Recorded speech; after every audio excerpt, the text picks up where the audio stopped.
Welcome everyone to 6 Telltale Signs You Need to Rethink Your Postgres Support.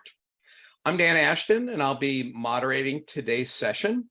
And I wanted to make sure that we covered, before we get started, a couple of housekeeping items. Let's go, there we go. First of all, during this session, if you could please enter all your questions through the Q&A chat box, and we will provide a link to the recording along with the slides in the next day or so after we have all the recording posted. And just a little bit about today's agenda. We're going to be doing introductions with our panel. Then we'll, during that time, or after that time, excuse me, we'll be covering the 6 telltale signs of things to look out for. It's time to reconsider your Postgres support.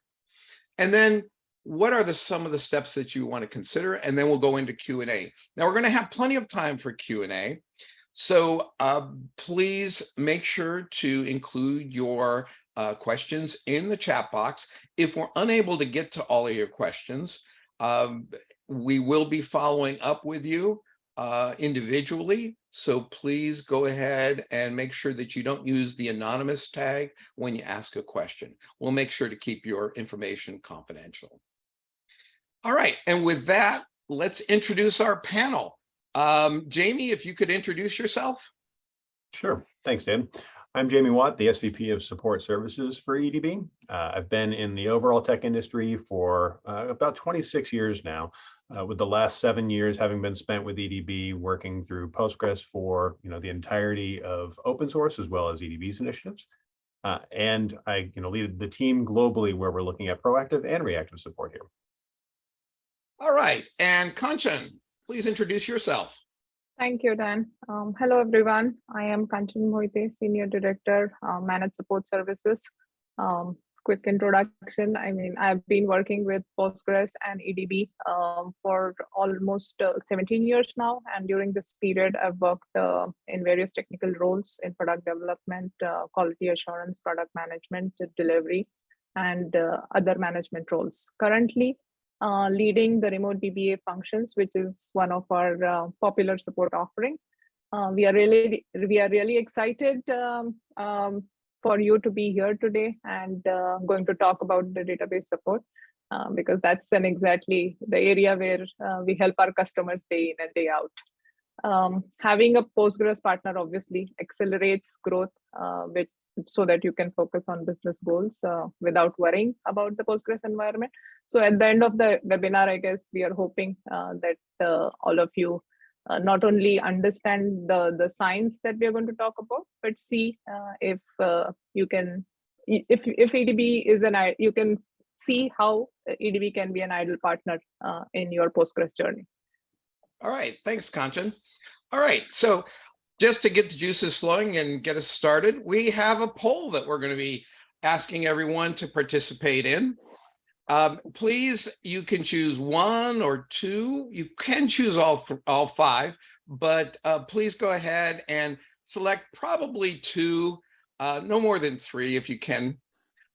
First of all, what keeps you up at night? What are you worried about around Postgres? Unplanned Postgres database downtime or performance issues? The time it takes to solve Postgres problems? The fact that you can't afford or find expert Postgres DBAs, that your budget is tight and you need to do more with less, or business critical initiatives aren't getting done. So what are some of your key areas? All right, we'll give everyone just a few seconds to go ahead, and I guess people are still making some choices here.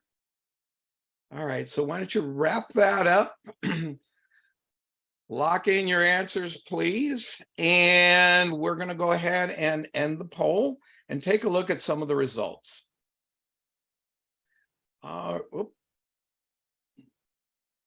Nick, can you end that for us?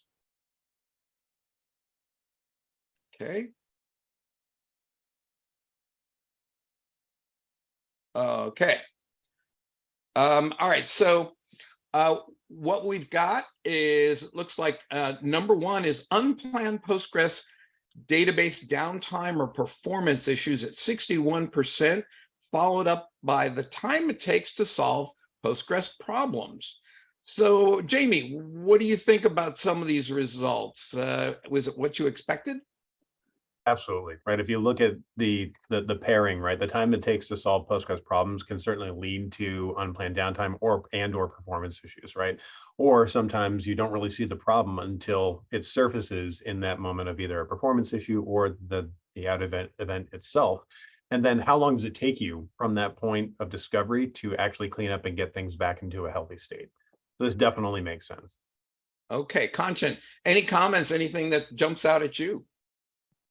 No, I think all were good options, but mostly all the production systems are more focused upon, we all want, we are working in age where we are looking for 5 nines and 4 nines, and downtime nobody can afford in this age. So absolutely, I think it's in sync.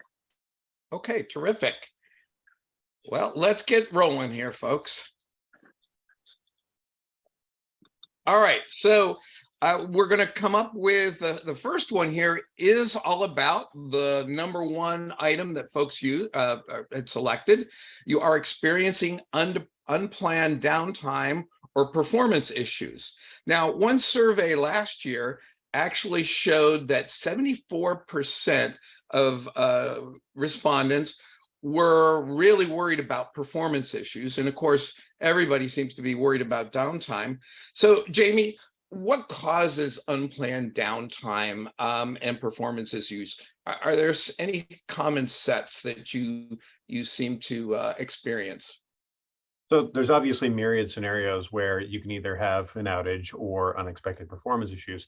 But I think one of the more common things that we see is, there's the adage of measure twice, cut once. It's really measure often, cut seldomly, right? So where we're looking at design, was it originally built in a way that can actually scale to whatever the workload is going to be at any point in time? Can it handle bursty activity? Can it handle, resilience events where there might be an outage of one node, or you may have to do failovers? Making sure that the design that was put in place during the initial implementation is not just sufficient for the initial period, but also can grow over time, is something that often leads to what we see with outages or performance issues, right? So where you're looking at things like connection load, you're looking at things like the shape of the traffic, what types of queries are being thrown at it, what's the ratio of reads and writes. Did the initial design take into account things like quorum, right? So if you have like a split point in the network, is it actually taking into consideration enough of the variables that you may encounter over the course of, a year, 2 years, 3 years, such that when the events occur, the solution can handle it or can surface the issue in a sufficient fashion that you're able to identify and address it quickly? So, Jamie, once you've solved the problem, though, and fixed the issue, how does support help with the design issue? So oftentimes it will come down to things like best practices, right? So, I mentioned connection issues. Is there a pooler or a balancer in front of the database that allows things to be handled in terms of sessions? Are you pruning idle sessions? Do you have an effective use, again, a balance of read traffic going to standbys? Making sure that you've got those practices in place can actually, one, improve the overall health of the design, but prevent further events from occurring. Okay, great. Kanchan, anything to add to that at all? So Jamie mentioned various scenarios where which can lead to experiencing with basically downtime or performance issues.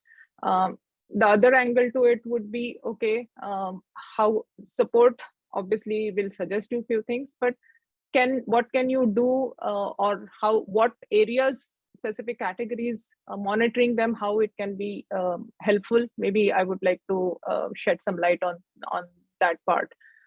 So again, whether it's my system up or down, or is it slow or fast being experienced by the end user? What are the KPIs and SLOs that needs to be established for your system or for your business outcomes? Basically, at present, when you're operating at a cloud speed and scale, we all aspire for, as I mentioned earlier, 4 nines, 5 nines. You cannot afford to fly blind here, right? You should be in a position able to answer wide range of not only the operational questions, but also the business questions that are going to come to you. So for all these, I think the advice or how we go about is not just the specific categories that need continuous monitoring, would be obviously everything related to the databases, everything related to the system optimization that comes into place, where you can help understand not just the system bottlenecks, but also any areas of improvements where you can tune not your system, but also your database and increase the performance at all times. And obviously the resource monitoring, so that it can help you plan the capacity of the system. So there are multiple areas that proactively taken care of would help with reducing the unplanned outages, basically, is what we are trying to. So Kanchan, you're really going through some great areas where talking about how you can avoid having some of these before they ever come up. Some remediation, or not remediation, but planning that's going to allow you to keep things up and performing on a routine basis then, right? Absolutely. That's the ideal that we want. Okay, terrific. Moving on, number 2 is, and this is obviously related to number 1 here, problems surface that take too long to resolve. So, you know, when you look at that, there's a survey that came out again last year, a different survey, where 76% of the respondents said it's unacceptable for their Postgres database to be down more than 10 minutes. That's a pretty short amount of time. Jamie, what do you think about that, and the fact that Postgres problems take too long to resolve? First of all, let me ask you, how long should it take to resolve a problem? Well, from the application's perspective, if the solution is designed effectively, it should take seconds or minutes, right? Where you're looking at a restoration of service versus having to remediate the exact problem, right? So making sure you can fail over or roll back, whatever that might be in that scenario, allows you to restore the access for the platform, while at the same time you may be working towards addressing the root cause of the problem. You know, could be a vacuum full issue, could be a situation where you have lock-in queries, could be a situation with load. There's a whole bunch of different things that could ultimately contribute to that, right? Now, if you're self-supported, that's a different scenario, right? Because then you're not just looking at, here's my problem statement and here's the solution to that problem. It's also, here's my problem statement and how do I go to, you know, basically Google or any other platform that is going to then look across all the communities that are out there to find the answer. Because when you go into that mode, rather than going to, let's say, you know, people who really base their expertise on Postgres itself, you're going to find myriad opinions, and it's up to you to discern what are the actual answers and solutions versus just being a perspective.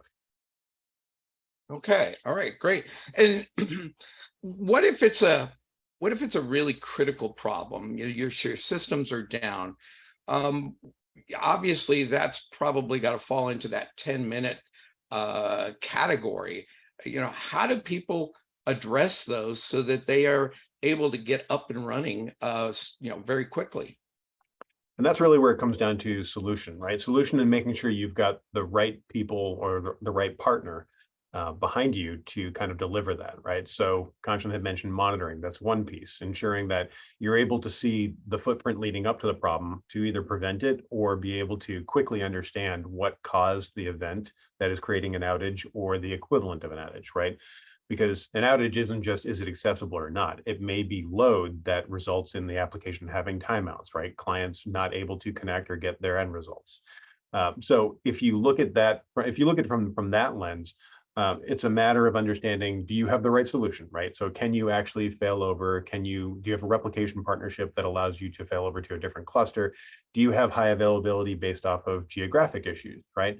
And then where you've got all those things covered in the solution, fantastic, you're 80% of the way there. That remaining 20% is really 100% of the problem that is going to be the blocker at that point. Do you have the right partner, be it in your teams or a vendor that you can rely on, that is going to be able to diagnose the problem quickly and get you back up and running, right? Or if you've already failed over, make sure that you can actually restore service for, could be your standby, could be what was your primary, could be an entire cluster, making sure that you're able to fall in line with what your InfoSec and your overall IT framework needs in terms of having resiliency, right? Because let's say you're back up and running, you may have a requirement to make sure that you've got redundancy in place, and it's up to that partnership to make sure that you're able to get that back into a healthy state.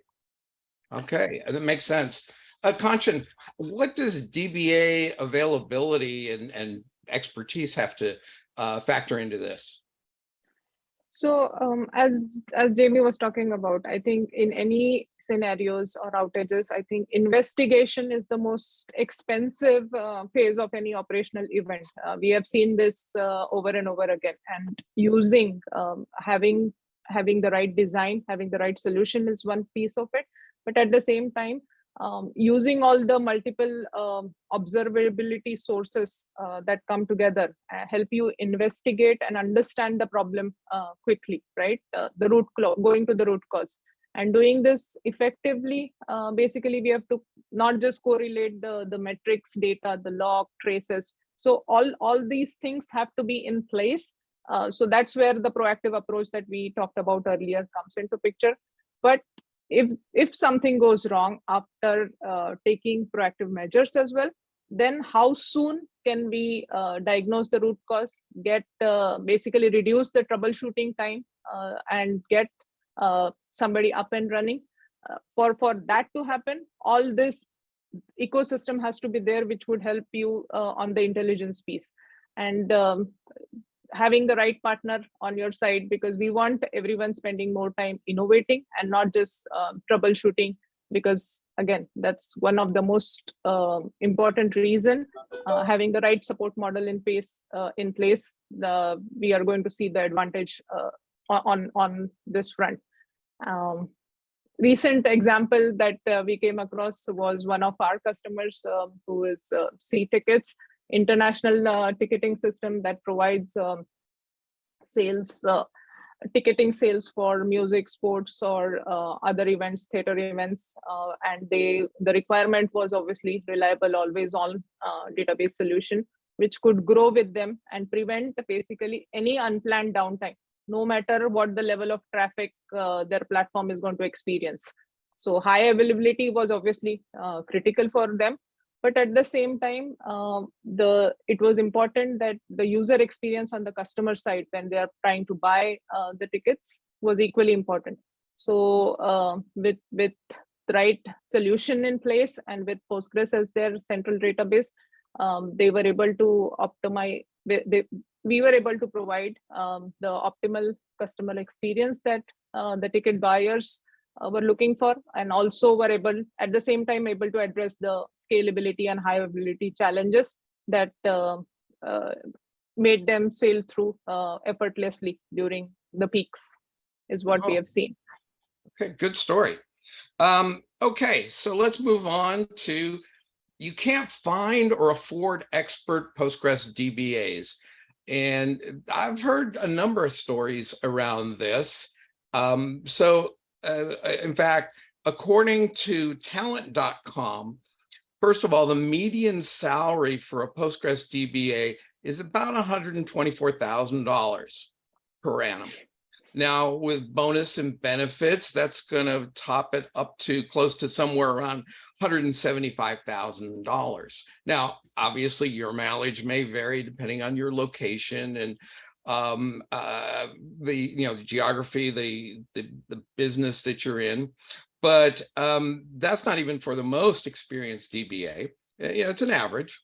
And with that budget in hand, a lot of companies are struggling to afford them. But on top of that, just earlier this month, we're checking LinkedIn, and LinkedIn listed more than 308,000 Postgres DBA positions looking for the right person to fill it. So competition's pretty fierce. So Kanchan, how big a problem is this in your opinion? What do you see? So yeah, I mean, Postgres expertise obviously takes time, and as you noted with specific numbers, it is a problem. But how do we how do we sail through it, or how we make sure that's not a problem for your organizations? There are ways you can mitigate that, right? The way, I mean, let's talk about maybe the options that are available. Okay. Considering this, basically the alternatives could be that either you consider having PostgreSQL support services, where instead of building an extensive Postgres DBAs or for the operational needs, you could actually consider using Postgres support services that are available, where remote support services are provided, not just for the database, but also including performance tuning, backup recovery, all the operational needs that are being there for the database. The second option could be cross-training your existing staff. So if you have your staff experience in other database management, how can you cross-train it? Obviously, this could be a cost-effective way, but at the same time, it could be a time-consuming option to build or come to a certain expertise level. The third option, obviously, is the DBAS model, which is available, Postgres database as a service model, which is available for various cloud vendors. So these three options are obviously there with the Postgres expertise. But the way I think I would look at it on the Postgres expertise side, I would have look at this situation in maybe two perspectives. That okay, how do I build a competence in my organization which would help me avoid major incidents, would be one part of it. And the second is, if an incident occurs, am I in a position to do the failovers, or am I doing continuously the failover switchover drills that need to happen periodically?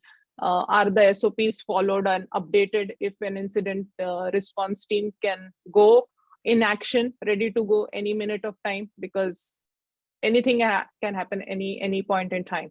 Do I have a team of experts who would be able to meet the RTO and RPO requirements that that are defined by my business? So preventive is one part, and if something starts going south, do I have the competence to take care of it? That's how I would take a look at it. Now, that first one that you mentioned, Kanchan, is that staff augmentation, having some Correct. resources outside it. That sounds expensive all by itself, is it? It depends. Staff augmentation, it depends on your availability, on your requirement, whether you're looking for a 24/7 kind of service, because with most of the businesses being global, the requirement is that you need to be on at all times, right? Are you able to manage it within the team that you have, or you would want your in-house team to be focused on more new initiatives or the business outcomes that you're looking for, and maybe take help from the experts, the Postgres support that is available for the ongoing operational needs that a database needs to go through continuously to keep it peak performing at all times. So it sounds like what you're implying is there can be an element of economies of scale with Absolutely. So that in fact, at times, depending on what your requirements are, it could actually be less expensive, certainly cost effective to outsource or have that staff augmentation. Is that fair? Because that is true. And I mean, it alone can be a very big investment and also time consuming thing, because it takes a lot of time to train a resource, bring him to an expert level, and then only we can actually recognize and fix, who would be able to recognize and fix the problem if it occurs. So it ideally should be a mix of both. Okay, well, that makes sense. Plus, once you train somebody, they're not expert necessarily. Yeah, It's going to exactly. take them time. They're sort of in an apprentice mode while they gain experience. Jamie, anything to add to that conversation? Yeah, I mean, you're looking at a couple of different types of costs, right? So one of the things that you'd mentioned a couple different times was the training cost, right? It's not just the training cost, it's really the cost of perpetuity, right? So where you've got team resources that do come up to speed, what do you have built into your overall resiliency in terms of a business in the event that someone moves into a different role, moves out of the organization that was fundamental to what that design looked like or the daily operations, right? So ensuring that you've got the right framework around either the cost of perpetuity or the cost of implementation is key to making sure that you're really making a solid choice that is going to allow you to kind of pave the path for the future of your infrastructure. It's a really interesting point, because once you train me, well, I become more valuable not only to the organization, but outside of the organization. And I might be more attracted to offers that I would receive. So yeah, it's a great point. Okay. Specifically, the requirement of maintaining 24/7 availability, it depends not just on the staff. It also depends on the size and complexity of your production database, or the level of support that you require, or the overall resources you have available. I mean, there are multiple factors at play here, right? Yep. Okay, terrific. All right, so let's move to number 4. Your budget requires you to do more with less. This is obviously a perennial problem. And Gartner has actually stated that numerous times over the recent years that IT is no longer acceptable for IT to be a cost center. They want you to produce, they want you to be part of the whole revenue and profitability scheme. So part of that has been moving to open source like Postgres to offer a lower total cost of ownership. So how should IT leaders address this lack of budget and the requirements to do more? Kanchan, you want to kick us off? Okay. Yeah, I mean, current economic situations demand everyone to take a hard look at all the possible areas of savings. What companies usually look for is accelerate the Postgres development, reduce the risk, drive basically faster growth, and most important, save money, right? And do all this should be done at a speed while being agile at the same time. So basically, savings of time as well as dollars is important for everybody.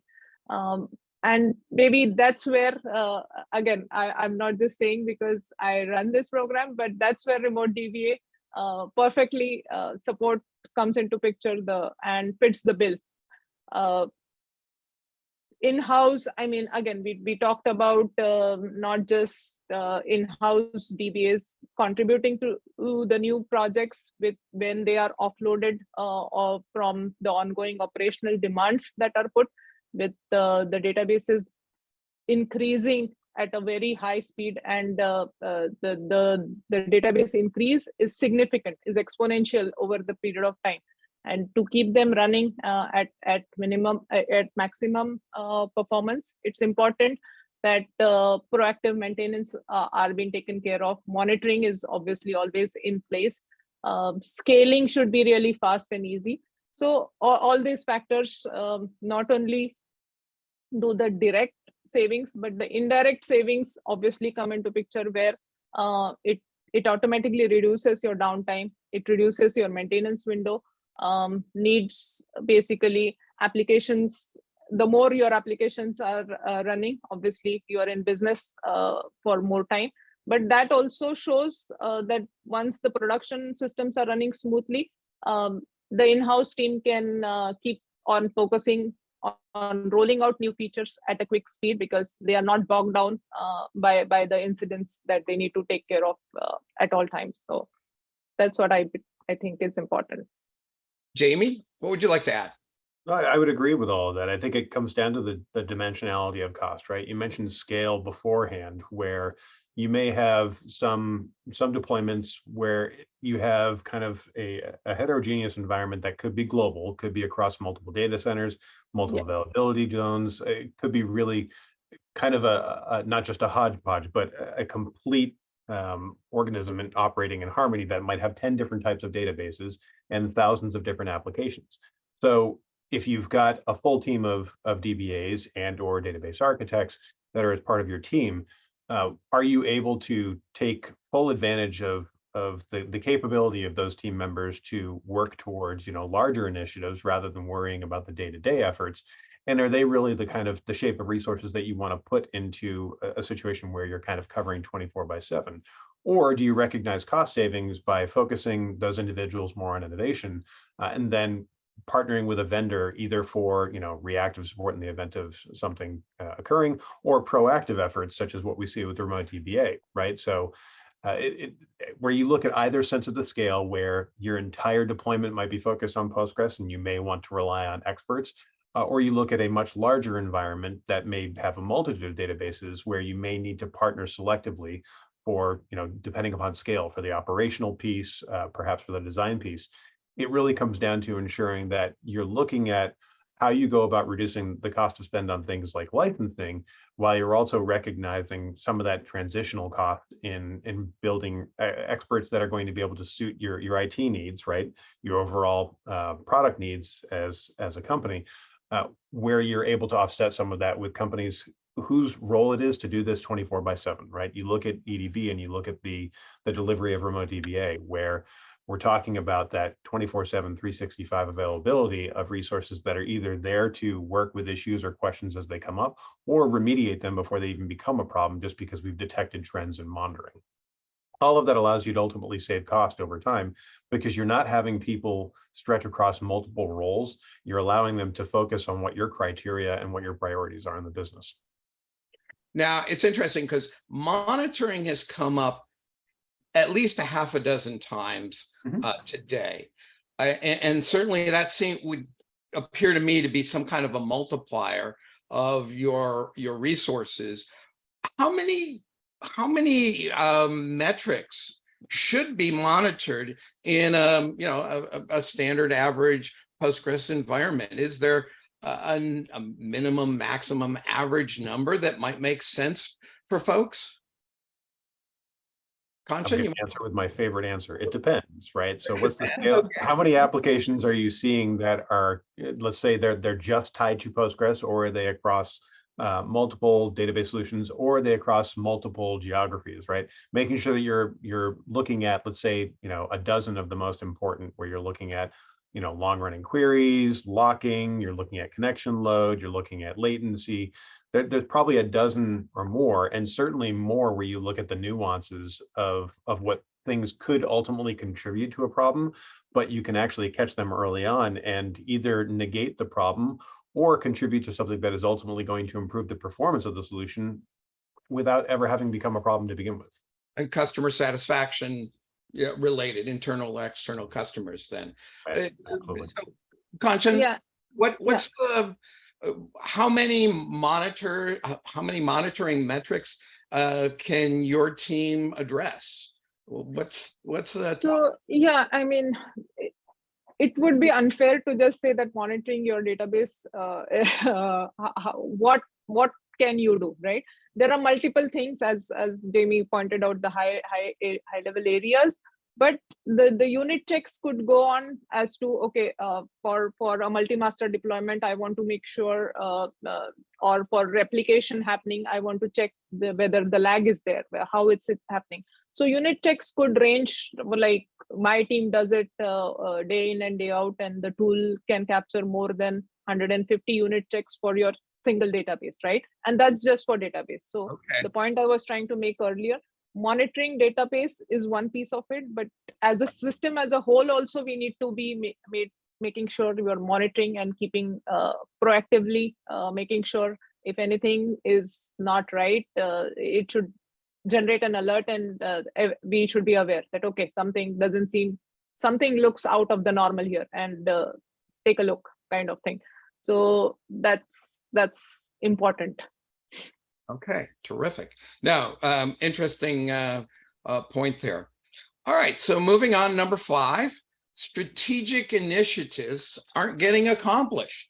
So here's another, well, this is a stat from Gartner, and it is that only about 12% of the average IT budget has been allocated for innovation. And that innovation can cover a lot of different areas. I mean, some of the very, I don't want to say basics, but the standard ones would be implementing AI currently, looking at reducing technical debt or monetizing data insights, as well as modernizing cyber defenses. There's some of those that Gartner points out at a high level. However, everybody's got their own specific strategic initiative that they're probably don't get to, that's been sitting on their plate for some time, because there's no budget, there's no time, because 88% of their budget is around, well, keeping the lights on, if you will. So coming back to the question, if you have strategic initiatives, they're not getting accomplished, how can support for Postgres and Postgres in general help get some of those things accomplished? Jamie, you want to kick us off? Sure. So, I mentioned dimensionality a few minutes ago, but it comes into play here in a different way, where you look at kind of the persona of a developer DBA versus an operational DBA, and they're not necessarily, just one or the other. Many people are kind of serving along that spectrum, and in some cases both. But ensuring that a team can focus on what those strategic efforts are, right? So as an example, you mentioned ML and AI. Certainly there's a lot of work that goes on today around things like NLP. All of that stuff ultimately has consequences both on the application and the database, where you're looking at whether or not these are, fuzzy searches, or if it's pattern matching. All of that stuff ultimately has to mean that the application, as well as the database, and anything that's supporting that traffic, is ultimately able to support and sustain whatever sort of patterns might exist for driving those sorts of implementations forward. And if you're straddling between ensuring that your daily backups are happening, making sure that you're going through and you've got no long-running queries or everything operating within spec, at the same time that you're trying to work with the application team or your architecture team, and potentially even change platforms, right? A lot of folks are going between, whether it be on-prem or in a data center or in one specific cloud, and getting into a more hybridized state. Like, all of these things are going to come at the expense. The effort spent there is going to come at the expense of any attention that is focused on some of the more traditional things that you might see in daily management events, right? So where we're talking about keeping that platform operational, if you're able to steer your focus away from that, because you have a partner that is able to do so at scale, then you're able to focus your time on the strategy that's ultimately going to drive the future of your team, your product, your company. Gotcha. Kanchan, what would you like to add there?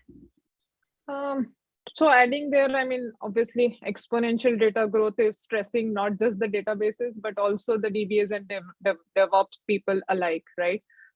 That's a crucial reason we see many companies are looking for options on how to manage day-to-day operations for their databases, and still have time to gain some kind of traction on the strategic initiatives, because that's where the new projects or innovations are for them.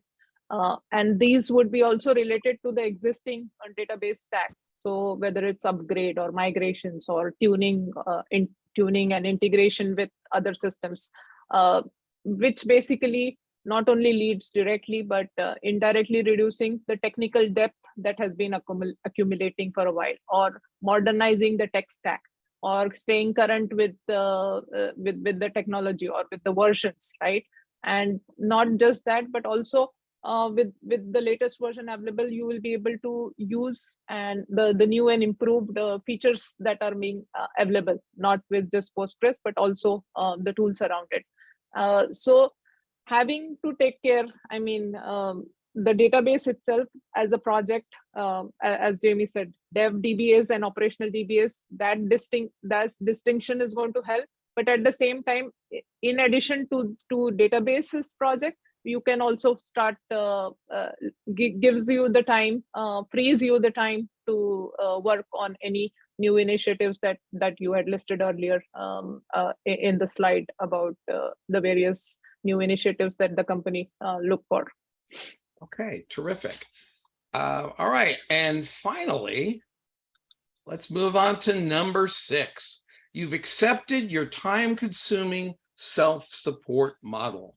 So, you know, a lot of folks have a kind of a do-it-yourself approach where the team is spending time on, you know, self-supporting, not necessarily Postgres, but many software, so that they are still sometimes struggling meeting their SLAs to their various customers, internal and external. And, you know, it's typically a lot of hours.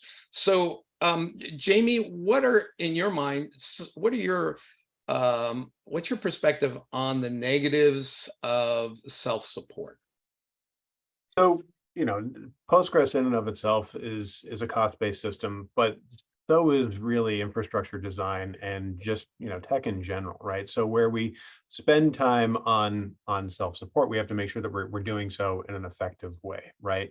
So it's not necessarily, am I fully self-supported or am I not? It's to what degree or what gradient do I want to take that burden onto to myself or to my team, right? So as an example, I guess one of the more binary examples would be if something does break within the platform itself, within Postgres itself, then are you looking at a partner that can actually help to repair that, right? If there's a code level issue that has to be addressed, how do you actually address that problem in a timetable that meets your business's needs versus, you know, kind of being dependent on how any open source community may operate with respect to that? So, you know, again, it goes back to solution design. It goes back to ensuring you've got a vendor that can provide you those patches, those fixes, at the same time that you're shifting to or perpetuating in whatever open source platform you're on, Postgres specifically in this scenario, right? So you again have to take into consideration how much of that burden you want to take onto your team. You know, you mentioned earlier, as someone becomes more capable within Postgres, they become obviously, you know, more valuable as a resource. So do you have single points of failure with yourself or a team member, or in general with the solution? Do you have points of failure where we talk about defect remediation? Or do you have points of failure where you don't necessarily have a partner that can tell you kind of the answers to the questions that you may have as you go through design, as you go through daily use? And you need to be able to have that to make sure that you can have that consistent ability to not only manage what you have today, but continue to scale and design for what you need tomorrow. Okay, Kanchan, what about this from a DBA perspective? No, so again, I think it's necessary, basically, if you are falling in the DIY category, have all the necessary resources and sufficient, if you have sufficient bandwidth and time, and most importantly, can afford to develop the process end to end. You need to make sure the important pointers that will help you in that journey would be monitoring, we already talked about, best practice implementations that need to happen, because it needs to be customized to your solution, right? Postgres doesn't give you allows you to do one fits all kind of scenario. System reviews are done regularly. So there are ways we can let you know that these are the areas, if you look at, then you can go on the self-support journey. But again, the decision needs to happen on your side. Do I have the resources and the time and the budget to do this on my own? And does my SLOs or SLAs allow me to do that, basically? Gotcha. Okay. Well, listen, so here we've got some conclusion, but before we jump into this, Let me just remind everyone to enter your questions in the Q&A right now, and we'll be getting to those in just a few seconds. So Jamie, you want to cover the first point here? Absolutely. So obviously, we've heard a lot about de-risking the estate, making sure that you've got a team that can get you both the answers to questions you might have, as well as working to fix problems, be it in code or solution configuration 24/7 is key to making sure that your journey is going to be a successful one. Okay, Kanchan? Because we all know businesses, anything can go wrong at any point in time. So having 24/7 coverage, and if that support is given by an expert who knows or have been doing things day in day out, that's going to help you more, because the practice is most important in delivering, right? You can think of being an Iron Man, but actually being an Iron Man is completely different, right? So right. And what I also have heard is that if you've got support handled both from a break fix, technical support, as well as from DBA staff augmentation, that you can allocate those resources or reallocate resources to some of those strategic initiatives. Those things that are on your plate that are always seem to never get done, that really have the opportunity to move the needle for your business. So pretty important when it comes to the greater scheme of things, rather than having to worry about optimizing a database that could be handled in some other fashion. So let's move on to our questions again. That for our panel. Oh, wait a minute. I forgot. We got one other little slide. Just a little bit about EDB in case you're not familiar with us. We are the leader in Postgres development support. We have over 1,500 companies that we are supporting, 70 for the Fortune 500 companies in 79 countries. 3 of the 7 Postgres core team members are part of the EDB organization, as well as, actually this has to be updated, 41 contributors, and we've contributed over 30% of Postgres code, the millions and millions of lines that are there. So with that, now we can move into the Q&A here. So let's take a look at what we have here today. And let me open up again. Use the Q&A in the chat box there, everyone, and we will move into. In a minute. I'm having a hard time pulling that up. Okay, there we go. So first off, we have from Steve. Let me see if I've got this right here, Steve. Okay. We have a team of DBAs. Isn't that better than relying on the vendor for help? Jamie, Kanchan, whoever would like to pop up here and ask that or answer that? So it's not one or the other, right? It should be a blend of both, and making sure that your DBAs and you as an overall organization have the right partnership is key in 2 different ways. One, as we had talked about, resources are not perpetual. Team members have different career paths that they may follow, right? Ultimately taking them either out of Postgres or out of an organization. And you shouldn't be dependent on, one thing remaining static for evermore to make sure that you've got that stability and that ability to progress the Postgres path that you've got within your organization. And bringing in a partner, whether that be for full management or just collaborating in obviously break fix events, as well as the scenario where we're just partnering to give you answers to questions and give you input on best practices. That's really kind of key to make sure that you've got that full picture taken care of for your team. Okay, Kanchan, anything to add? No, I think the partner piece is very important, because we want customers to feel totally confident innovating in the open source space and not be burdened by any operational needs or discrepancies there. So, yeah. Okay. All right. Maurice is asking, how does EDB support customers who are on Postgres when, wait, sorry, looking for a comma there. How does EDB support customers who are on Postgres if we run into a bug? Aren't we still stuck waiting on the community release for a fix? Good question. Well, one of the great things about Postgres is one of the many things is that it is an exceptionally resilient database platform. So the frequency at which that occurs is extremely small compared to many other DBMSs. However, when that does happen, the answer to that is ultimately no. If you look at how EDB operates in that space, if you have an issue that does require a code fix, if the fix has been effectively coded and tested, then it's a matter of providing a patch in advance of when it's made available in the community. That doesn't mean it's any less tested. It doesn't mean that it's less cured. It simply means that we're ensuring that you have the solution that you need in advance of when it's going to be ultimately made available in the quarterly periodic releases for the community. So it's kind of bringing enterprise resiliency from a code dependency perspective to open source freedom in terms of Postgres itself, as well as your relationships with your vendors.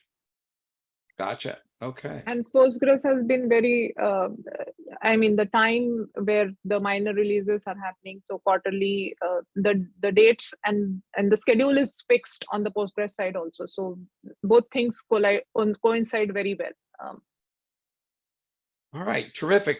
Let me double check the chat here again. Okay, it looks like that's about it for today in terms of questions. Jamie and Kanchan, we want to thank you very much for some terrific insights.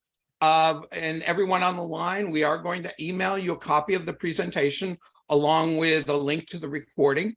If you have would like further information, you can go to enterprisedb.com and go to the contact us page. You can send us an email from there, or you can certainly download other resources as well as look at the web pages. So thank you everyone for a terrific session here. Jamie, Kanchan, you did a terrific job. Really appreciate it. Thanks, Dan. You as well. Thanks, everyone. I appreciate it. Thank you, everyone. Thank you, Dan.